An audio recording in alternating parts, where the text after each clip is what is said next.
डुमरी विधायक जयराम महतो अब कोयला मजदूरों के हितों की लड़ाई लड़ेंगे। इसके लिए उन्होंने भारतीय क्रांतिकारी मजदूर संघ का गठन किया है।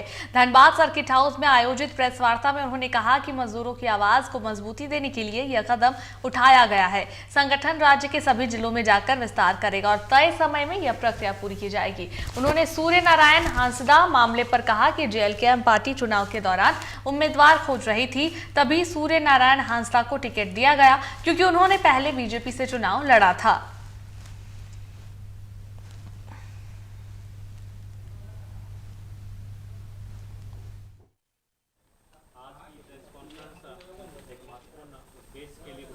पूरे झारखंड राज्य में हम लोगों ने अध्ययन किया, चाहे कोयलांचल हो, कोल्हान हो, तमाम जो औद्योगिक क्षेत्र हो, खनन के क्षेत्र हो, और वहाँ से मजदूरों से बातचीत हुई, उनसे कनेक्ट किए और बातचीत करने के बाद ये महसूस हुआ कि जो भी मजदूर संगठन अभी चल रहे हैं वह केवल एक दिखावटी बन के रह गए हैं।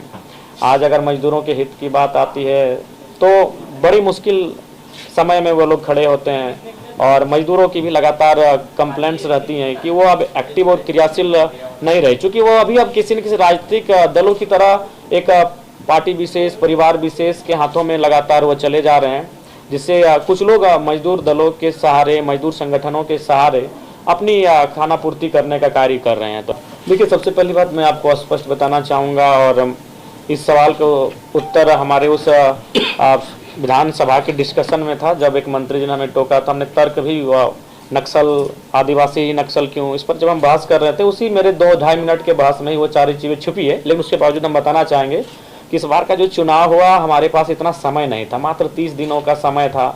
ऐसे में ये आप भी जानते हैं और सभी जानते हैं कि हमारा जो बेस है, आधार है, वो कोयलांचल है।